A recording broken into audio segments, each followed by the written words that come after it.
Hey, welcome back to the Better Days Rain podcast. My name is Shawn Daniell, and I will be your host for today. And today I have a very special guest, Kenny Dapp from Bridging the Gaps.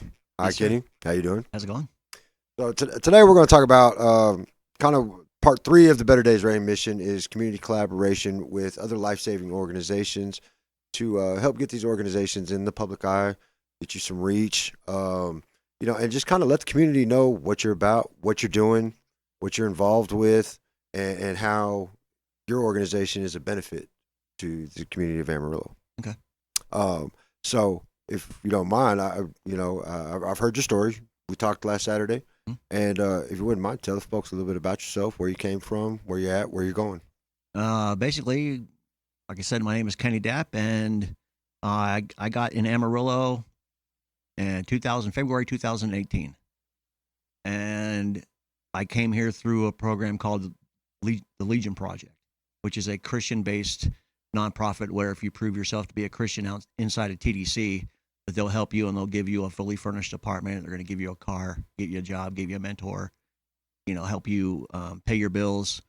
And then after 2 years, if you're paying it back, paying it forward, basically is we'll help you buy a house. And I've been doing that since February 2018, and I've been able to help 65 people get out of prison and stay out of prison by That's awesome. providing them with uh, love, support, stuff like that. So basically, y'all get them out, get them housed, and you get them a vehicle. That was the Legion Project. Oh, that's Legion Yeah, Project. that's the Legion Project. That's what brought me here. And Okay. I was the executive director. I just resigned from that a couple of Okay. weeks ago, and God gave me Bridging the Gaps in January. It was a mountaintop moment. He said, "Hey, I need you to do this," and he said, "I took your emotions away from you when you were a little kid." Because I needed you to be able to go through a war zone. I needed you to be able to go through prison. I needed you to be able to be homeless. I needed you to go through a couple other things and get through it without having any bitterness or anxiety or any type of ill feelings towards it. That way, when I got on the other side, God said, "Here, this is what take what you've learned, and I want you to go out there and help people." I, So, I think that's really awesome about your story, man, and I can relate to that in so many ways because you know I work with addiction coaching, and it's so hard to find God's plan when you're on drugs for 25 years, oh yeah, in and out of the prison system, homeless, physical defects, mental problems, all these things, and it's really hard to understand that. You know what I'm saying? All that was for a reason, right? It's like when you turn your pain into purpose, mm-hmm. and uh, but going back to that mountaintop moment. So your business burnt down, correct? Yeah. I had uh, a business that was called Twisted by Design. And basically, what we did is I would take furniture that I would find in San Jacinto or around in alleys and stuff like that, and I'd take it back to my shop and spit on it and kick it, maybe cuss at it once, and then turn it into something truly, truly amazing. Right. I've always had an ability to be able to take something that people have deemed unworthy in society and take it and give it a new purpose, and that includes people. And I mean, it's just, I don't know why I'm able to do it, but I just am. So what is Bridging the Gaps doing today? Bridging the gaps today is right now we are right now we have people out there working right now who've been homeless. We have taken 11 people off the street who are sleeping outside of Guyon Sanders or in a tent out there, and we got them through our program with our 80 hours, and then we got them into a job that they're working and they're getting paid, and now they live in their own apartment. They're paying their own bills, being people, being That's people. that's Yeah, awesome, bro. yeah. That's You know what just I'm saying? Reconnecting people with the world, and so I showed up to y'all's we call it resource fair type deal. Y'all do well, no. Every Tuesday we do. We have a Bridging the Gaps has a club, kind of like Kiwanis Club and the Lions Club and all right, that kind of stuff. And what this club is about, it's um, the members are local business owners, other nonprofits and the city who come and they like what we do and how we apply these people or how we get these people into jobs. Right. And they just come up and say, "Hey, we support you. We want to hire your guys." And this started probably in April, the club meeting, and we started off with like 5 or 6 people. And this past Tuesday, we had 35 or so. Yeah, I was truly astonished when I walked through there to see the different businesses and organizations kind of collaborating together. It wasn't what I was expecting. I was expecting like a job fair, to be honest, to walk in and see a bunch of people's like, we're hiring type stuff. But to just kind of go around the room and the way it was set up, where everybody kind of just like introduces themselves, what they need, what they're about, what they're doing, was really cool because you get to see a side of the city that you don't normally see. Not very often. No, Not very many, often. no. You don't get to see too much about what people are doing, in day-to-day life. But when you show up to something like that and you actually see, oh, there are people moving around and doing things Trying to do stuff behind the scenes. So I thought it was really cool. And, I got to walk around and meet a few people. Now, at this club, can people come in and look for work? The club is not the place to come in there. And if you're looking for help from bridging the gaps, the club is not the environment to do that in because we have all these people there, and we only have an hour to deal with everybody. So That's really not the place to do that. But people call me all the time or call Shane. Our phone numbers are on our business cards and stuff and on our website. Okay, so you do have a website, Bridging the Gaps website? Yeah, we have a Bridging the Gaps website. It's bridgingthegaps.net. Okay, and that's how generally everybody can reach you?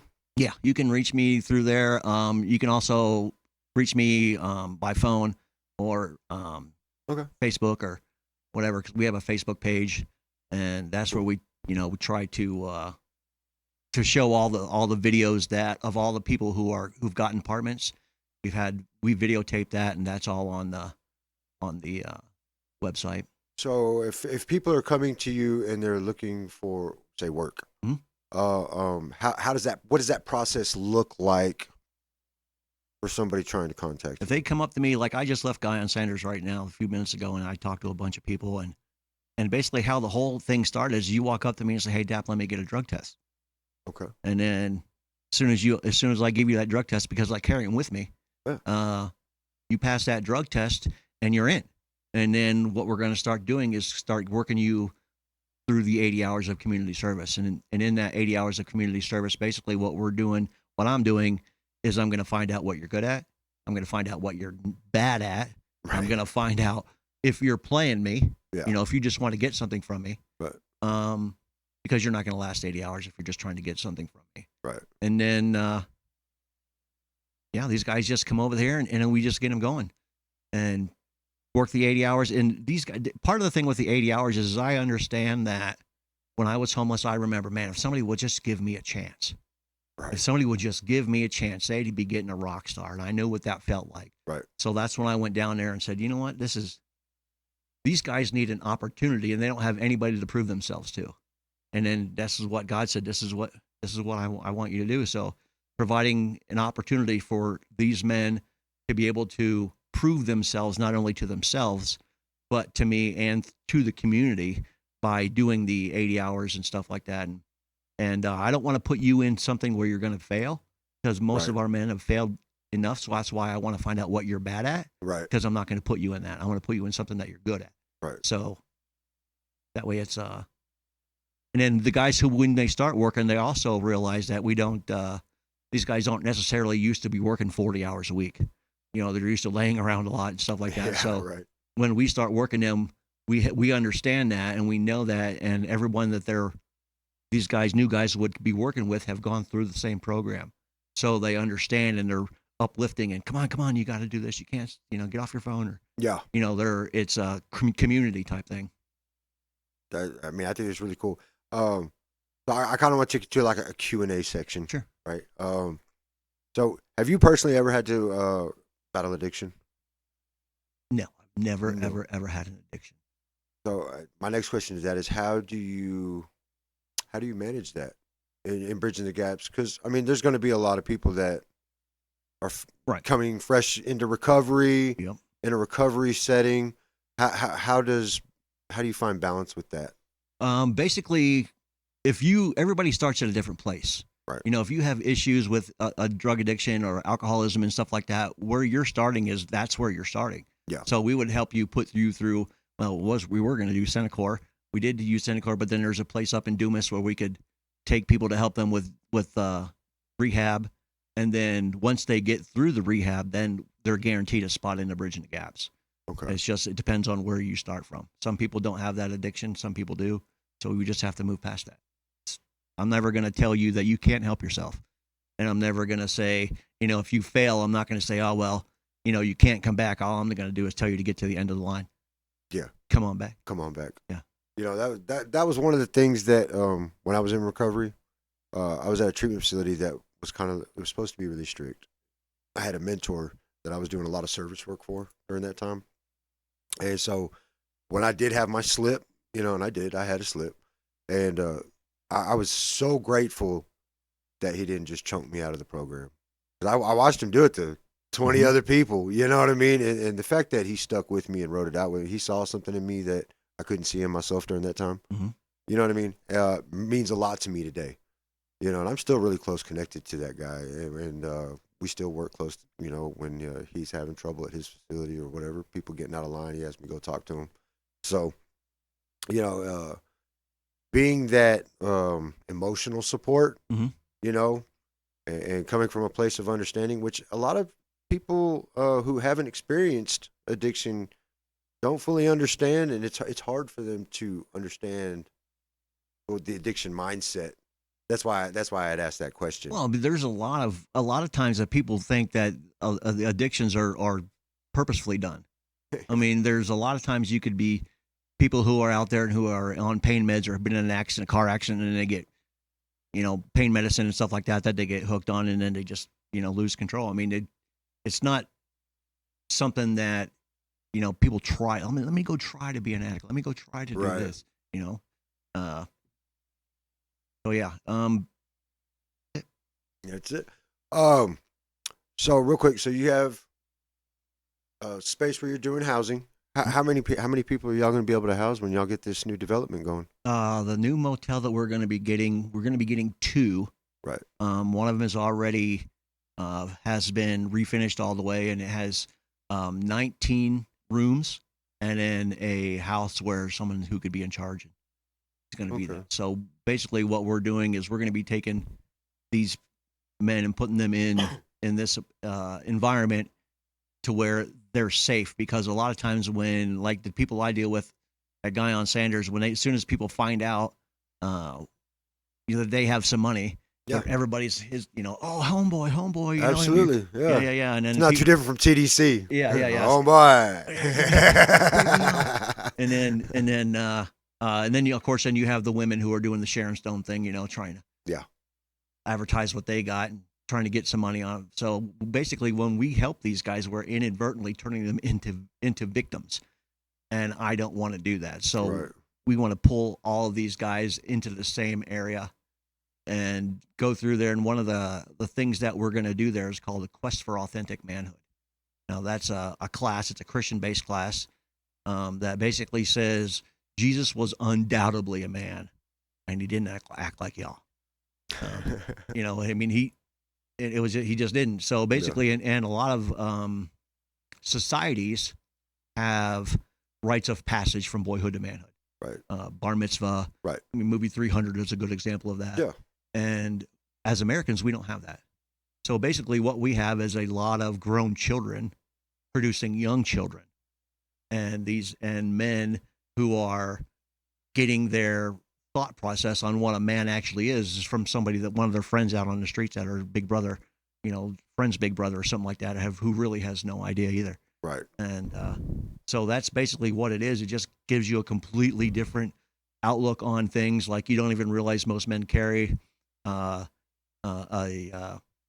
abandoned father wound because their fathers weren't around, so they carried that around with them. An overly protective mother.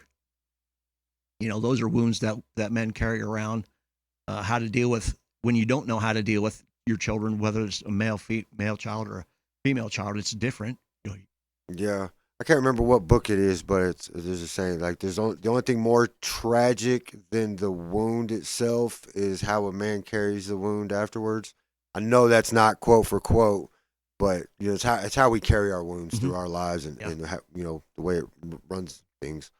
Um, man, well, I really want. You have any questions for me? No, I just think this is awesome. Yeah, so we do this. Thank you to Warrior Garden Studios. They allow Better Days Rain to come in here and shoot a podcast and be able to use our resources to help other people. So a big shout out to them.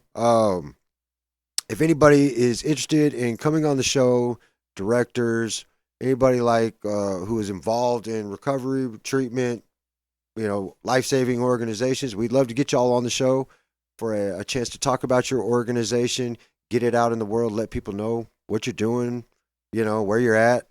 Uh, that is a big mission of mine is advocacy, and that's for people in the streets just as much as it is for people trying to, make a difference. Part of my mission that God told me to do was be the difference, not just make a difference, but walk that walk, step into it, and kind of like you, it was a God thing. I was actually sitting in jail, and I had some wrongs done to me, right? And I was sitting in jail, and I was like, how do I not let all this bitterness inside me wreck through the lives of everybody I come in contact with for the rest of my life? Because I was in a spot really where I was betrayed, and kind of tossed to the wolves, and I didn't want to be bitter. I knew I wanted to help people, but I didn't know how I was going to do it. And so I had to pray about that, and God just told me to push harder. Be the difference in everything I do, make my life bigger than me. And to progress. It's always about progress. So that's what I think generally everybody should do. Make your life bigger than you, and make every day a progression. Which I think that's great. Y'all put guys through a program, they get to go through those progressions. Yep. And to a self-sustaining life. Yeah, because once we get these guys into a working position, like with picking up tree limbs or cutting grass or something like that, Yeah. these guys had lives before that. Some of these guys have been mechanics or painters or something like that. So basically, what we do is we just shovel them through us, get them work ready, and then shoot them back out into the world, uh, doing what they like to be doing. Because not everybody wants to be cutting trees down or picking up branches or mowing the grass or something like that. Right. And then we just get them going, and it seems to work. All right, Kenny. Well, I'm very grateful you came on the show, bro. Anytime you want to come back and talk about your stuff, let me know. If any of y'all would like to support the Better Days Rain mission, you can go to our Printify store. We got a bunch of merch up there. It's a great way to support our mission. And, when we're able to pull in a little bit of funds, then we're able to do more in the community for other people. That's a great way to support our mission. Follow us on Facebook, YouTube, Spotify. We're on everything: Instagram, Spreaker, uh, iTunes, Amazon. We're on all of it. So, man, follow us, like, subscribe, man. That's another awesome way to support the mission here at Better Days Rain. Get the reach out. Another part of the Better Days Rain goal is through our podcast. I'm one of those people that just because you're not willing to walk into a recovery room doesn't mean you're not willing. Yeah. It just means you're not there yet. Mm-hmm. So I try to bring recovery into the car. I try to take it to your job. I try to put it in your living room, wherever you're at, and you feel like you need it. That's where I want to be. Well, to put a voice out there for recovery and your recovery. And man, I just feel blessed to be a part of all this. That's really all I got, man. Thank y'all. Y'all have a great day. Have a great day. What were you texting me?